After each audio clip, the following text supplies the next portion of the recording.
Bienvenidos a Bin de Miares. Este es el primero de muchos videos dedicados a resumir, explicar y analizar profundamente cada unidad del libro Psicología de Papalia, una obra fundamental para estudiantes, docentes y profesionales de la conducta en toda Latinoamérica. En esta primera entrega abordaremos la unidad uno, que es la introducción a la psicología, es decir, qué es la psicología, de dónde viene, cómo se volvió una ciencia y cuáles son sus objetivos, ¿no? Así como sus principales áreas de estudio y por qué sigue siendo tan relevante hasta el día de hoy. Muy bien, pero primero tenemos que responder a la pregunta de qué es la psicología. Una de las definiciones más aceptadas en la comunidad científica al día de hoy es que la psicología es el estudio científico de la conducta y los procesos mentales. Es decir, es una conceptualización que abarca pues, prácticamente todo el campo de estudio de la psicología, así que es por eso que es muy aceptado hasta el día de hoy, ¿no? Bueno, lo que busca exactamente es entender qué hacemos, cómo pensamos y por qué sentimos lo que sentimos. Eso lo logra a través de tres herramientas: la observación, la descripción e investigación experimental. Muy bien. Ahora, ¿cuáles son sus objetivos? Tiene cuatro en particular, ¿no? Eso es a modo general. En primer lugar es la descripción o describir. Lo que busca es recolectar información para identificar qué es lo que ocurre. Nos referimos a los fenómenos psicológicos, ¿no? Lo siguiente es comprender por qué ocurren estos fenómenos psicológicos, dícese procesos mentales o comportamientos. Ahora, también pretende predecir, es decir, anticipar comportamientos o pensamientos o cogniciones futuras. Y finalmente busca influir o modificar positivamente, por supuesto, las conductas y cogniciones humanas, ¿no? Ya habrán personas que se dedican a influir negativamente en otras, pero eso ya es un tema más de ética. Muy bien. Ahora, hablemos del origen de la psicología. En particular, la psicología ha tenido dos nacimientos, uno filosófico y otro científico. El filosófico nace de la mano de Platón, de Sócrates y Aristóteles, ¿no? En particular de Platón, ¿no? Nace de dos vocablos griegos, que es la psique y el logos, es decir, el estudio del alma.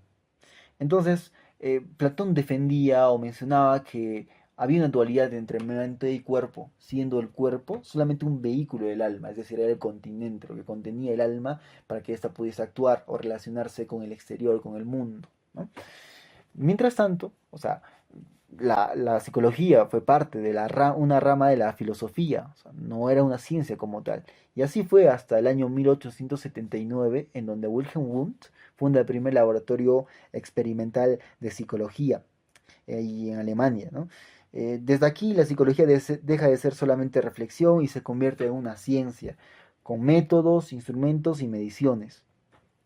Ahora, a partir justamente de esto, mm, se fundan las principales escuelas de la psicología. Así en orden cronológico lo voy a mencionar, ¿no? Primero se funda el estructuralismo de la mano de Titchener, que fue alumno de Wilhelm Wundt, que acabamos de mencionarlo. Bien, lo que buscaba el estructuralismo era analizar la conciencia dividiéndolas en sus componentes más básicos. Es decir, un humano no era solamente un humano era un individuo con cuatro extremidades, un conjunto de músculos, 30.000 pensamientos, un corazón y así sucesivamente. Es decir, era dividirlos en átomos para que puedan ser procesados individualmente, ¿no? Sin embargo, esto tuvo muchos detractores y obviamente hasta al día de hoy el estructuralismo es una escuela psicológica prácticamente muerta, ¿no? Entonces nace el funcionalismo en contraposición, de la mano de William James. Este estaba interesado en cómo la mente ayuda a las personas a adaptarse al entorno. O sea, se centró más que nada en la parte práctica o funcional de la mente y de los procesos mentales, ¿no? Ahora, también nace el psicoanálisis de la mano de Freud. El libro de Papalia menciona una conceptualización quizás no tan acertada de lo que es el psicoanálisis, ¿no? Menciona que la conducta humana está guiada por impulsos biológicos, principalmente el sexual, es decir, el líbido, ¿no? Esto es una descripción, una conceptualización muy escueta y quizás solamente abarca un aspecto pequeño de lo que es el psicoanálisis. Entonces, lo que en realidad es el psicoanálisis, pese a que es mucho más complejo, si lo tuviera que resumir, sería el estudio de la psique humana, ¿no? Que son pensamientos y acciones que están influenciadas por el inconsciente, ¿vale? Entonces, después nace el conductismo, que también es una contraposición a lo que es el psicoanálisis y a escuelas psicológicas que tenían que ver más con el estudio de lo no palpable, ¿no? Y es por eso que el conductismo de Watson se enfoca en la conducta observable, o sea, lo que no se puede ver, lo que no se puede ver, menciona, no se puede estudiar, ¿no? Luego, después de eso, aparece el humanismo. Maslow y Rogers, que son los fundadores del humanismo, observaron que la psicología estaba perdiendo la esencia de su objeto de estudio, que era en realidad el ser humano. Y el ser humano no puede ser estudiado como cualquier cosa, pues no es un objeto cualquiera, puesto que tiene su esencia, tiene su alma, ¿no? Entonces lo que buscaba este enfoque era enfatizar en el crecimiento personal del individuo, la libertad y el potencial humano, siempre tomando en cuenta de que el ser humano es un ente complejo, ¿no? Hay que estudiarlo de manera holística e individualizada. Finalmente, de la mano de Neisser, nace el cognitivismo, ¿no? Y este estudia cómo la mente procesa, organiza y almacena la información. Ahora, vamos a hablar un poco sobre las áreas de especialización de la psicología actual, ¿no? Se, la psicología se divide en diferentes campos, ¿no? De especialización. Aquí te voy a mencionar de manera escueta cada uno de ellos y si quieres pausas el video y pues tomas foto para que lo puedas analizar a más profundidad. Bueno, el primero que es el más conocido es la psicología clínica. Lo que busca es identificar y tratar problemas emocionales y mentales mediante la terapia. El asesoramiento psicológico es similar al anterior, pero este trata temas mucho más cotidianos, es decir, busca resolver dificultades cotidianas y mejorar el bienestar personal. Ahora, la psicología educativa y escolar, como su nombre lo dice, se realiza en entornos educativos, ¿no? Escuelas, colegios, o incluso puede ser universidad, ¿no? Entonces analiza el aprendizaje y busca mejorar el rendimiento académico. Psicología experimental. Lo que hace es estudiar los procesos básicos de la mente usando métodos experimentales. Ahora, psicología fisiológica. Examina cómo el cerebro y el sistema nervioso influyen en la conducta. Psicología evolutiva. Explora los cambios psicológicos a lo largo del desarrollo humano. Psicología social. Investiga cómo pensamos, sentimos y actuamos en situaciones sociales. Psicometría. Diseña y aplica pruebas para medir capacidades y rasgos psicológicos. Si alguna vez has tomado una prueba, un test de inteligencia, un test de orientación vocacional, de personalidad, etcétera, etcétera, había un psicometrista detrás de este, ¿no? Psicología industrial y de las organizaciones. Aplica principios psicológicos al ámbito laboral y organizacional. Lo que busca es efectivizar el trabajo de los empleados dentro de una organización, ¿no? Así como mejorar el ambiente laboral y otros objetivos adicionales. Bien, ahora, ergonomía también. O sea, no sabía que existía esta área de especialización hasta que la vi o leí el libro, ¿no? Lo que busca es estudiar cómo el entorno físico afecta el desempeño y bienestar del trabajador. Es decir, que como como una silla no ergonómica, como la disposición o la organización de los materiales dentro de una oficina pueden llegar a perjudicar la psique, la salud mental o incluso la efectividad de un trabajador en particular. Entonces obviamente busca revertir eso y efectivizar su trabajo, ¿no? Ahora, vamos a hablar sobre las áreas de trabajo profesional del psicólogo en México. Hacer una incisión aquí y y es que la autora habla sobre campos de trabajo psicológico en México, el cual puede diferir de acuerdo al país, evidentemente, ¿no? Y también hacer un hincapié o mencionar de que estas son áreas de trabajo. El anterior que mencionamos eran áreas de especialización que pueden ser las mismas, pero difieren en que uno es académico y el otro es laboral. Ahora, lo mismo, voy a mencionar nada más y si quieres puedes leerlo a más profundidad. Psicología clínica, evalúa y maneja trastornos mentales, ¿no? Psicología educativa, ¿no? Apoya en el aprendizaje y la orientación académica, psicología organizacional, selecciona y mejora el entorno laboral, psicología social y comunitaria, intervención social y comunitaria, ¿no? En ONGs o incluso en el gobierno. Psicología experimental, estudia la percepción, memoria y se puede llevar a cabo tanto en laboratorios como en universidades. Psicología fisiológica, estudia la relación del cerebro y la conducta. Las neurociencias, trabaja en la neuroimagen y la rehabilitación. Y también hay otras especialidades, ¿no? Que no se mencionan aquí. Pueden ser, por ejemplo, temas de psicología criminal, psicología jurídica, forense, etcétera, etcétera, ¿no? A ver,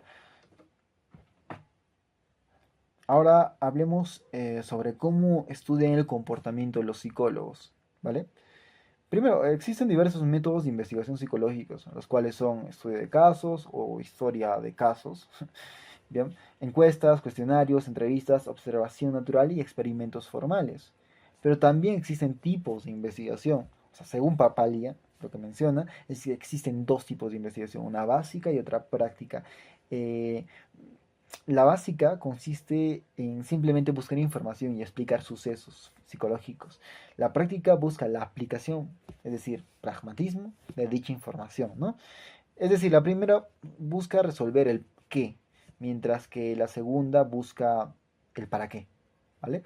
Ahora, también vamos a hablar un poco sobre los sesgos cognitivos que ocurren en los participantes y en el investigador cuando uno realiza una investigación experimental. En primer lugar, vamos a hablar sobre la sobreexplotación de la población universitaria en las investigaciones experimentales. ¿Bien? Y es que sucede que por un tema de practicidad y que los universitarios usualmente no pueden decir no, se utilizan a estos como sujetos de investigación en distintas ramas de la psicología. Y esto lo que puede ocasionar, primero que nada, es quizás un sesgo cognitivo en donde se extrapolan los resultados que se obtienen a partir de estas muestras a otras poblaciones. Hay que tener mucho cuidado con eso. Además, también hay otro sesgo que es el sobreuso de animales, principalmente ratones, por ejemplo, ratones blancos, en donde también se obtienen resultados psicológicos y se pretende extrapolar estos resultados a los humanos, lo cual puede generar pues falsedad de información, así que hay que tener mucho cuidado con eso, ¿vale? Ahora, vamos a hablar sobre la ética en la investigación científica, psicológica en particular. Mira, justamente por eso es que entramos en el terreno de la ética, ¿no? Que es muy interesante. Eh, y es que como investigadores no podemos hacer lo que se nos plazca, tenemos que seguir algunas normas. Es por eso que la APA, o sea, American Psychological Association, ha definido reglas ante la implementación de una investigación experimental. ¿Ya?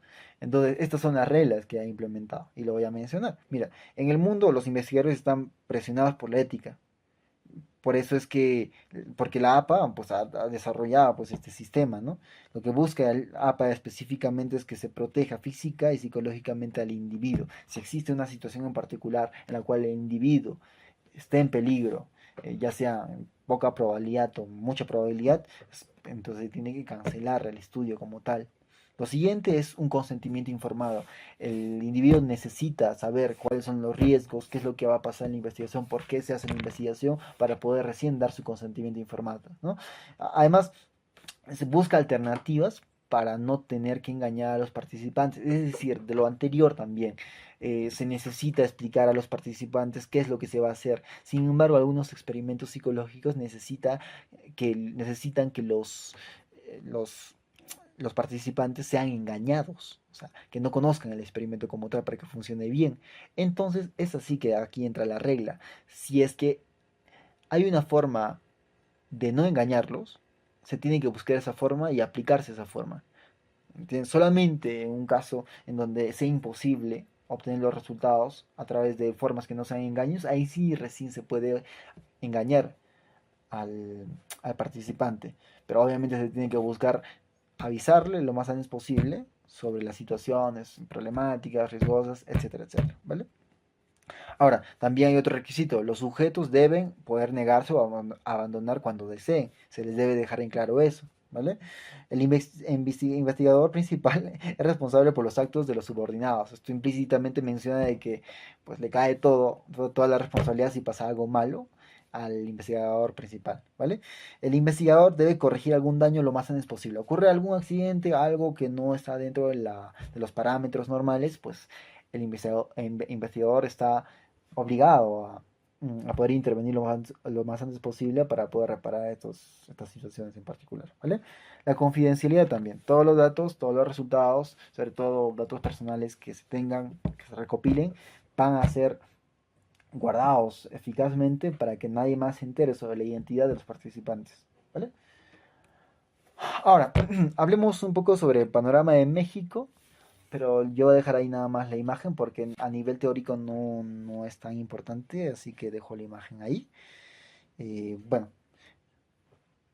ahora agradecer con anticipación y mencionarles a todos ustedes que este video es apenas el comienzo. A lo largo de esta serie vamos a explorar cada unidad del libro de Papalia con claridad, profundidad y ejemplos prácticos, para que estudiar psicología sea más sencillo, más entendible y sobre todo más útil. Gracias por ver este video y también este primer capítulo. Si quieres continuar con esta serie, suscríbete a Bindemiares y activa la campanita. Nos vemos en el próximo video. Gracias.